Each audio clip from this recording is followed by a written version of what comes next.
There was once a weapon so terrifying that entire fleets turned and fled at the sight of it. It did not explode. It did not rely on gunpowder. It did not need modern chemistry. It burned, and it would not go out. They called it Greek fire, and for centuries it made the Byzantine Empire nearly untouchable at sea. Imagine standing on the deck of a wooden warship in the 7th century. The sun is rising. Enemy sails appear on the horizon. You grip your shield. You prepare for arrows, for boarding hooks, for hand-to-hand combat. But instead, a bronze tube on the opposing ship turns toward you. There's a roar, a blast, and a stream of liquid flame shoots across the water. It hits your ship, and suddenly the sea itself is burning. Water does not extinguish it. Throw buckets all you want, the flames only spread. Panic erupts. Men jump overboard, only to find the fire floating on the surface around them. This was not myth, it was a weapon documented in medieval records.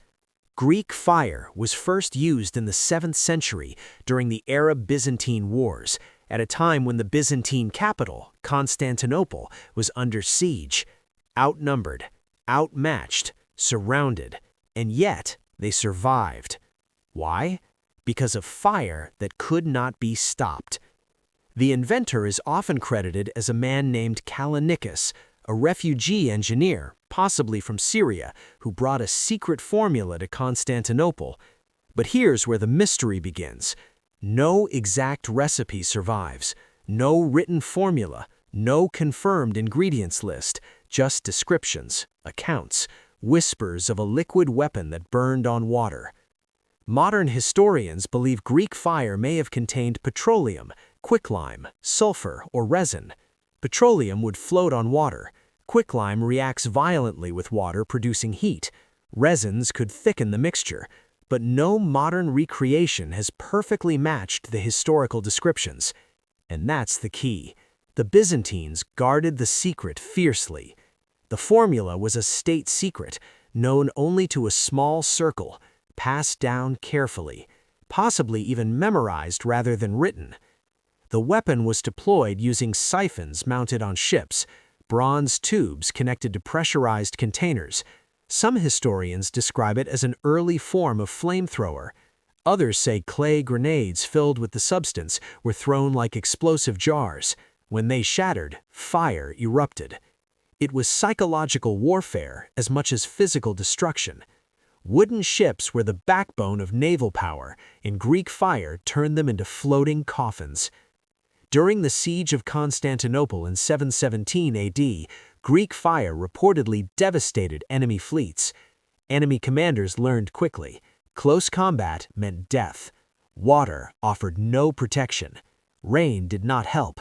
Sand might smother it, only if you had enough and reacted instantly. Think about what that means. In an age without advanced chemistry labs, without industrial manufacturing, without modern safety equipment, they engineered a controlled, transportable incendiary weapon and kept it secret for centuries. That level of discipline alone is astonishing. Greek fire may have saved the Byzantine Empire multiple times, and by extension, it may have altered the course of European history. If Constantinople had fallen earlier, the balance of power across the Mediterranean would have shifted dramatically.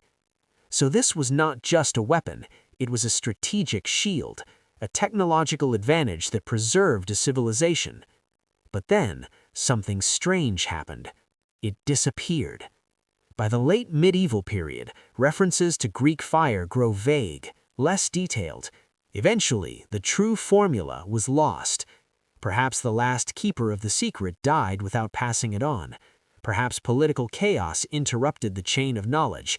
Perhaps it was intentionally destroyed to prevent capture. Whatever the reason, one of history's most feared weapons vanished.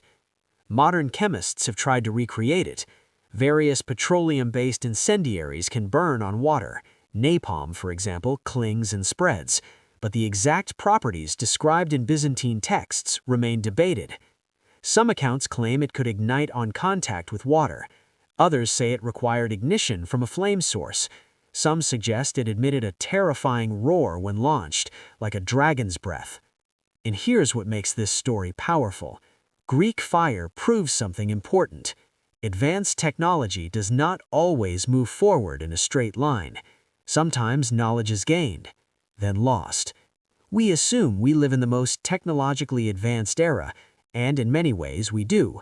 But history reminds us, entire techniques can vanish, entire systems can disappear, not because they were impossible, but because they were protected too well, or destroyed too completely.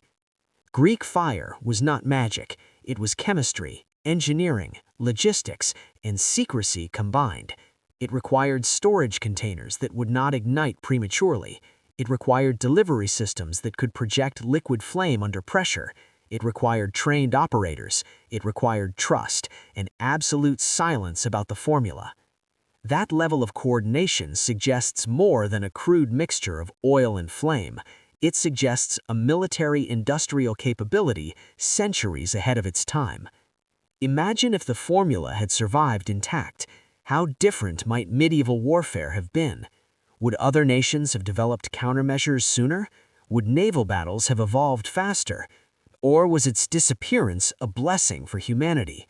Because once fire that cannot be extinguished becomes widespread, no city is safe, no harbor is secure.